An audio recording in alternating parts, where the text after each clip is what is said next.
जब बच्चापन तो सिखाया जाता है खूब बढ़िया पढ़ो लिखो, धन कमाओ, ऐसे योग्य बनो, बढ़िया है। कभी अध्यात्म नहीं सिखाया, कभी नाम जप नहीं सिखाया, कभी ये बैठ के नहीं सिखाया कि बड़ों का आदर कैसे किया जाता है, कभी ये नहीं सिखाया कि मनुष्य जीवन का लक्ष्य क्या है।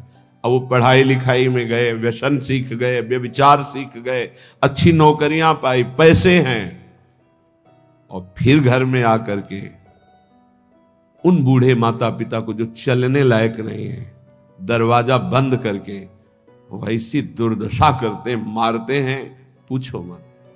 जब ये दृश्य देखने को मिलते हैं ना, तब लगता है भगवान कृपा करो इन माता पिता को जो अपने बच्चों को शिक्षा नहीं दे रहे हैं कि धर्म किसे कहते। तुम समझते हो ये धन कमाने लायक बन जाएंगे तो तुम्हें सुखी करेंगे, ऐसे जैसे जानवर को मारते हैं ना क्रूर कर्मा लोग, ऐसे बूढ़ी माता को मारते हैं, पिता को मारते हैं, पूछो मत।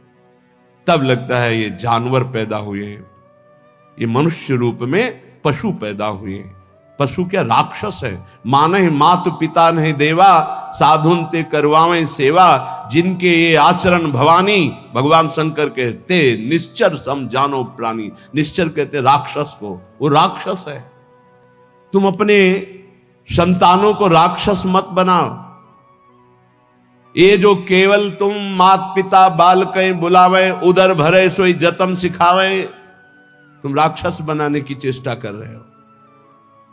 बहुत सज्जन बेटा एक आया था अभी 2-4 दिन के अंतर्गत एकांतिक में, उसने कहा मेरी माँ कहती कि तुम्हारा मोबाइल तोड़ देंगे यदि तुमने सत्संग सुना। मेरा बाप कहता है कि तुमको हमारी कसम है यदि वृंदावन गए। यही बच्चे जब सतमार्ग से विमुख हो जाएंगे और शराब पीकर घर आएंगे, तब तुम्हारी पूजा करेंगे, तब तुम्हें अपनी कसम ध्यान आएगी कि अगर ये वृंदावन जाता, साधु समागम करता, तो आज लातों से न मारता। आज ये मेरी दुर्दशा न कर। चीख रहा है, क्या है भ्रातर, भोगास भुक्ता, भुगतोगे। ये जो कर रहे हो कर्म में भुगतोगे। तुम्हारे बेटा बेटी देख रहे हैं कि बुढ़े के साथ कैसा तुम कर रहे हो, वही इंतजाम तुम्हारे लिए रहेगा, वही इंतजाम, उससे बढ़ के ब्याज सहित। चिंता मत करो। इसलिए हम सबसे प्रार्थना करते हैं, ये कर्म भूमि है, जो बीज बोओगे वही फल काटोगे। आज देखने में लग रहा है कि माता पिता के साथ बड़ा अन्याय हो रहा है, लेकिन सत्य पूछो तो ये उनके कर्म का फल उनको देखने को मिल रहा है। न कभी राम बोले, न कृष्ण बोले, न हरि बोले, पूरा जीवन केवल इसी में लगाया, तो देख परिणाम। जिनके लिए जीवन लगाया वही तेरा जीवन लेने के लिए तत्पर हो रहा है, वो वही तेरा नाश कर रहा है। जिसको तूने सजाया वही तुझे दंड दे रहा है। क्यों? भगवान का विरोधी भाव रखने वाला कभी सुखी नहीं हो सकता। हनुमान जी महाराज रावण को कहते, हाथ जोड़कर विनती करता हूं राम जी की विमुखता का त्याग कर दे, नहीं शंकर साहस विष्णु अज तो ही सकहि न राख राम कर द्रोही। मैं सभा में कह रहा हूं ये हजारों ये भगवत स्वरूप महापुरुष भी तेरी रक्षा नहीं कर पाएंगे। तेरा विनाश हो जाएगा यदि तू भगवान से विमुख रहेगा। हे भ्रातर, भोगा सुभुक्ता की न इव भवता नापि संसार मध्य। संसार के बीच में तूने क्या क्या नहीं किया। बहुत से पाप किए, बहुत से भोग भोगे। अब बुद्धि ठिकाने लगा लो, सावधान हो जाओ। अभी सब मिटा सकते हो, सब गलतियां मिटा सकते हो, अभी बहुत अच्छे बन सकते हो, अभी भगवत प्राप्ति कर सकते हो। पूरा जीवन गलती करता रहा, जामिल अंतिम में नारायण निकल गया तो भगवत प्राप्त हो गया। अपना पता नहीं कब अंतिम, अब सुधार लो।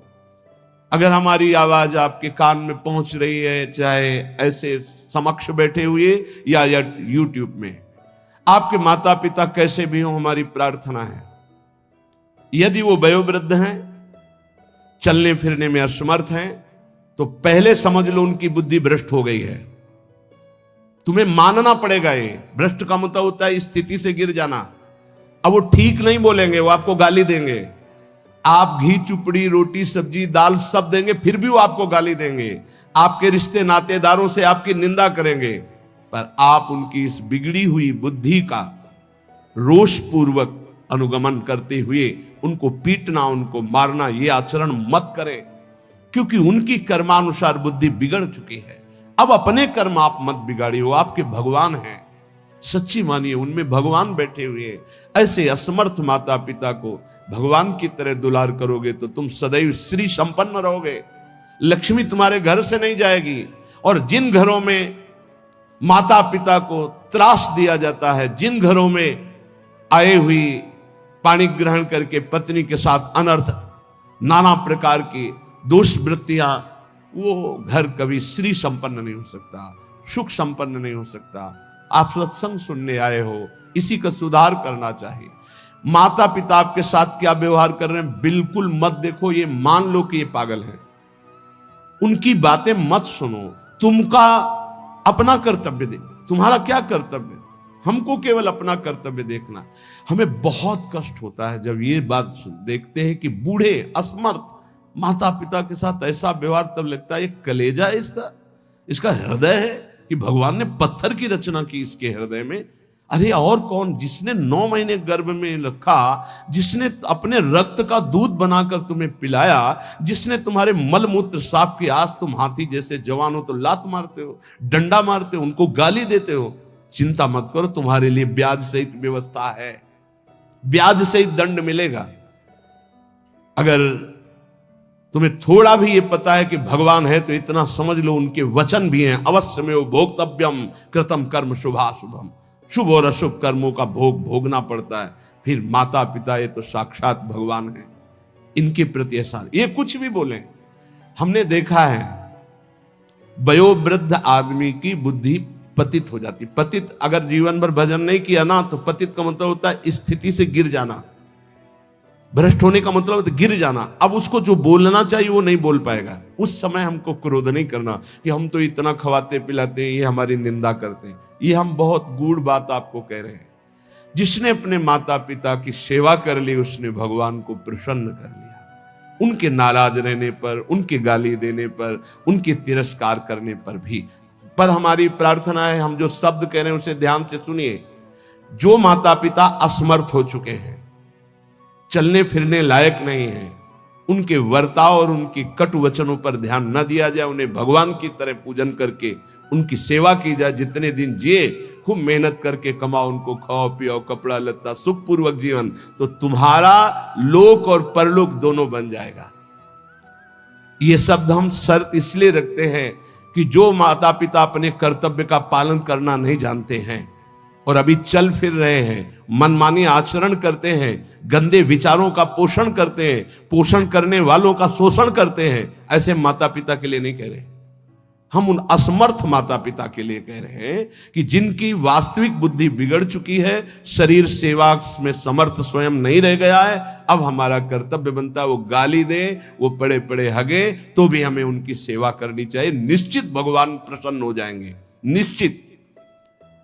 हमने आपको कई बार उदाहरण में बताया है महाभारत का प्रसंग। एक महात्मा कश्यप नाम के थे, तो एक वृक्ष के नीचे बैठे ध्यानस्थ थे।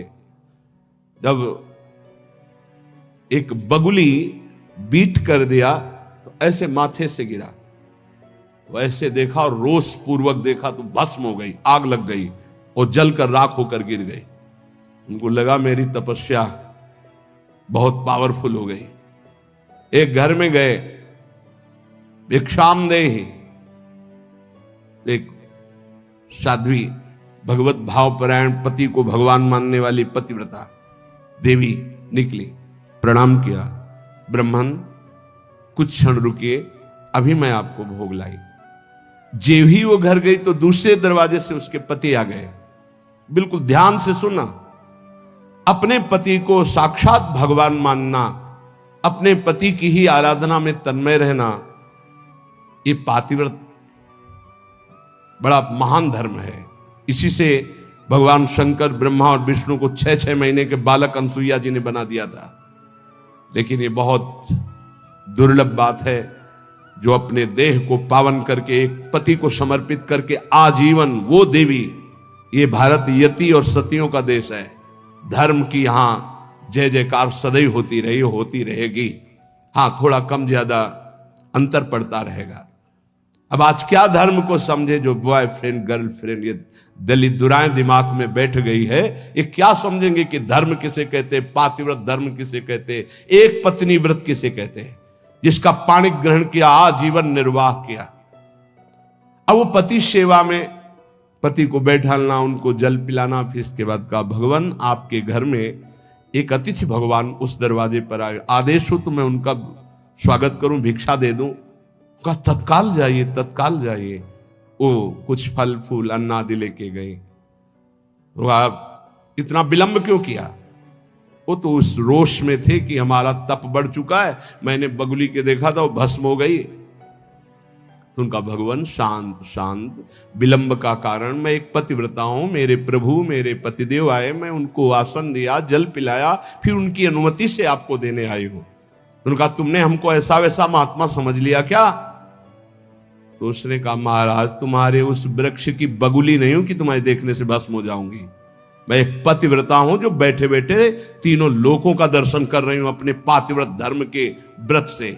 बहुत बड़ा बल होता है पातिव्रत धर्म में, ये कोई खिलवाड़ नहीं है। गृहस्थी कोई साधारण धर्म नहीं, आप लोग जिसे बिल्कुल अवहेलना कर रहे हैं कि हम तो गृहस्थ हैं, हम तो विषयी हैं। अरे भगवान के अंश हो, तुम जहां हो वहीं से भगवत प्राप्ति कर सकते हो, इतने सामर्थ्य आप में है। अब तो होश उड़ गए उनके कि ये बात तो केवल मैं ही जानता था कि बगुली को देखने से भस्म हुई, दूसरा कोई नहीं। तो हाथ जोड़ा और कहा देवी तुम्हें कैसे पता है? तो उन्होंने कहा इतना ही नहीं पता, मुझे सब कुछ पता है आपका, मुझे पूर्व जन्म का भी पता है आपका। मैं अपने पति की सेवा के प्रभाव से त्रिकालज्ञ हो चुकी हूं। जाओ, अभी तुम्हें सच्चा ज्ञान प्राप्त नहीं हुआ, सच्चा ज्ञान प्राप्त कराने के लिए अमुक प्रांत में जाओ और वहां जो मांस बेचने का व्यापार करते थे कसाई के रूप में, वो जन्मे थे उस कुल में, लेकिन वो खरीद करके मांस व्यापार उनकी कुल परंपरा का, वहां जाइए और वो तुम्हें धर्म का उपदेश करेंगे। विचार किया कि इतने सिद्ध महापुरुष है, अपने पातिव्रत धर्म से मुझे जाना चाहिए। वहां गए तो कितना चाहिए, जो जितना वैसा घृणित, ये उपदेश करेगा धर्म का। चलने लगे तो उनका कश्यप जी, बिना परिचय के परिचय, कश्यप जी रुकिए, आपको अमुक गांव की पतिव्रता पत्नी ने भेजा है ना? हाँ, पहले फोन तो था नहीं कि फोन कर दिया होगा। बोले आप रुकिए, मैं अपना व्यापार रूपी पूजा कर्म कर लूं, फिर आपको मैं उपदेश करता हूं। आश्चर्यचकित हो गए, इतना मलिन कार्य करने वाला और त्रिकालज्ञ है, ये भी बिना परिचय के परिचय जानता है। और वो पत्नी ने क्या कहा ये मुझे कैसे? बाद में जब अपनी सेवा से निवृत्त हुए तो दुकान को अपनी प्रणाम किया, पैर छुआ और वो कर्म भगवान को समर्पित किया कि मुझे जिस कुल में जन्म दिया वो मैं कर्म कर रहा हूं और नाम जब निरंतर चलता। उन्होंने कहा पहले तो मैं पूछना चाहता हूं आप इतना निंदनीय कर्म क्यों करते हैं? तो उनका है मेरी कुल परंपरा से चल रहा है। फिर तुमको इतना पवित्र ज्ञान कैसे हो गया तीनों काल का? बोले मैं निरंतर नाम जप करता हूं, अपने कर्म को भगवान की पूजा समझता हूं। और आओ, और घर ले गए और दिखाया कि श्वेत पलंग पर बूढ़े माता पिता बैठे हुए, जाके साष्टांग दंडवत किया। बोले जो उससे धन मिलता है उससे मैं अपने इन भगवान की सेवा करता हूं।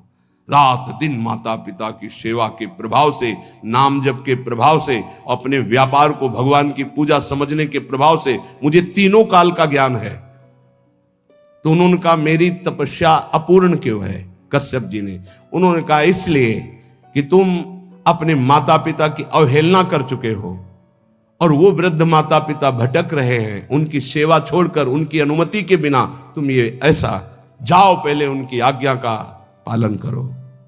आप समझो, महाभारत में पढ़ के देखना, भगवान श्री कृष्ण द्वैपायन व्यास देव जी ने लिखा है, आज उन्हीं माता पिता से जिनसे परम सिद्धि प्राप्त होती है, परम कृपा प्राप्त होती है, ये नादान लोग नहीं जान पा रहे और अपना कर्म नाश कर रहे हैं, कर्म नाश कर रहे हैं, पूरा जीवन नष्ट कर रहे हैं। हम इस विषय में इसलिए बोल रहे हैं कि आजकल बहुत बच्चे उद्दंड हो रहे हैं और ब्याह हुआ तो वही नई बच्चियां जिनको अपने माता पिता का सम्मान करना नहीं आया, वो अपने पति के माता पिता के साथ दुर्व्यवहार करती हैं, पति के अधीन करके दोनों मिलकर उनको पीड़ा पहुंचाते हैं। हम वयोवृद्धि की बात कह रहे हैं, हम उनकी बात नहीं कर रहे जो समर्थ है कर सकते हैं, जो शोषण करते हैं हम उनकी बात नहीं कर रहे, हम उनकी बात कर रहे हैं जो असमर्थ है, चलने में भी असमर्थ है। अब उनके ऊपर डंडे का प्रहार, उनकी पिटाई बिल्कुल ठीक नहीं। हे भ्रातर भोगा सुभुक्ता, जो तुम कर्म कर रहे हो सुभुक्ता तुम्हें भोगना पड़ेगा, और बहुत भोग चुके हो। जैसे मां के गर्भ में कितना बड़ा दंड भोगा तुम्हें याद भी नहीं है। इसलिए भवता नापि संसार मध्य, दोबारा इस संसार के बीच में जन्म ना हो, ऐसा उपाय कर लो। क्या? विद्या दान ध्वराद्य ही कति कति जगति ख्याति पूजाद्य लब्धा, इससे तुम्हारा जन्म मरण नहीं रुकेगा। बहुत पढ़ लिख कर विद्वान हो गए हो तो तुम्हारी ख्याति हो जाएगी, बहुत दान दे दोगे तो तुम्हारा यश हो जाएगा, बहुत भोग सामग्री आहार विहार बांट दोगे, बहुतायत रूप में तुम्हारे पास आ जाएगी, लेकिन तुम्हारा जन्म मरण नहीं रुकेगा। जन्म मरण रुकेगा अद्याहारे पियादृच्छिक उर्गुणवानप्यहो समृतात्मा श्रीमद वृंदावनेस्मिन् सतत मठ सखे सर्वतो मुक्त संगाहा। आहार विहार की चिंता छोड़ दो, योगक्षेमम वहाम्यहम का ठेका भगवान लेते हैं। अपने कर्तव्य का धर्म पूर्वक पालन करो, धन की चिंता मत करो। आ जाओ श्री धाम वृंदावन, सत्संग सुनो, उसके अनुसार आचरण करो, साधना भजन करो, तुम्हारा परम मंगल हो जाएगा, आवागमन से मुक्त हो जाओगे। प्रियाजू, ऐसी कृपा कर दो कि हमारा देहाभिमान गलित हो जाए। रोज मैं सोहनी लेकर के सार्वजनिक स्थलों पर सोहनी लगाऊं, सार्वजनिक, जहां हमारा सेवा का भाव देह भाव को गलित करता है। परिक्रमा मार्ग है, जहां बहुत से लोग एकत्रित होते हैं, जहां बहुत से लोग आ जा रहे हैं, वहां की सफाई, ये बहुत बड़ी सेवा धाम की है, सोहनी सेवा। पर वो देहाभिमान ऐसे लाभ को नहीं लेने देता। एक आदमी करोड़ों रुपए का दान करे और एक आदमी जहां से सब लोग निकलते हैं, बैठते हैं, उठते हैं, ऐसी जगह सोहनी लगा दे, तो उसकी समानता नहीं कर सकता सोहनी लगाने वाले की समानता, क्योंकि उसके अंदर कहीं ना कहीं रहेगा कि मैं 1 करोड़ दान किया। लेकिन जो सोहनी लगा रहा है उसको रोना आएगा, दैन्यता आएगी, रज उड़ेगी, उसके शरीर में लगेगी, सारे पाप नष्ट होंगे। ये रज ब्रह्मेश्वर आदि शुद्ध रूह पदारविंद की है, प्रियाजू की रज है, चरण रज। ये आपके हृदय को प्रेम प्रकाशित करने में बिल्कुल निर्मल कर देगी, योग्य बना देगी। अगर धाम आए हो तो कहीं भी 4 हाथ सोहनी जरूर लगा दो, तुम्हारा सौभाग्य होगा। यहां गंदगी मत फैलाओ, ये प्रियाजू का महल है, यहां जो भूल चूक से गंदगी फैला देते हैं उसको साफ कर दो, बड़ी कृपा होगी आपके ऊपर, बड़ी कृपा होगी यदि ऐसा आप करेंगे। पर वो देहाभिमान नहीं करने देता, धूल लग जाएगी। जो तुम्हारे कर्मों की धूल चटाने के लिए तैयार है, उसको मिटाने के लिए ये ब्रज धूल है। जैसी भट्ट धूल धूसर तन ये आशा और धार।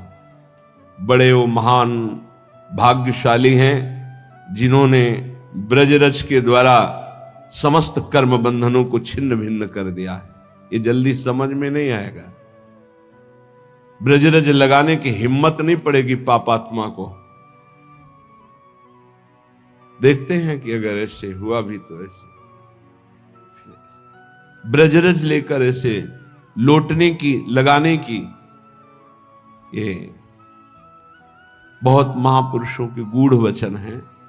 रज का जरूर सेवन कीजिए, बहुत प्रार्थना, ये अमूल्य। समस्त ब्रह्मांडों में कहीं भी ब्रजरज की समानता करने वाली, कहीं की रज की महिमा नहीं कही गई, ब्रजरज की महिमा वर्णन की गई। स्वयं श्री भगवान 1 वर्ष तक शास्त्रों वचनों का रूप धारण करके संपूर्ण ब्रज 84 कोस की रज का स्वाद लिया। जब ब्रह्मा जी ने अपहरण किया तब भगवान ही स्वयं बछड़े बने। ये रज बहुत अपार करुणामयी है। सोहनी लगाने से स्वाभाविक ये रज का अभिषेक हो जाता है। और प्रिया जो देखती कि मेरे महल की टहल कर रहा है, बहुत कृपा होगी। संपूर्ण वृंदावन, संपूर्ण ब्रज हमारे प्रभु का निज घर है, निज घर है। कहीं भी सोहनी लगा रहे हो तो प्रभु के घर में लगा रहे हो।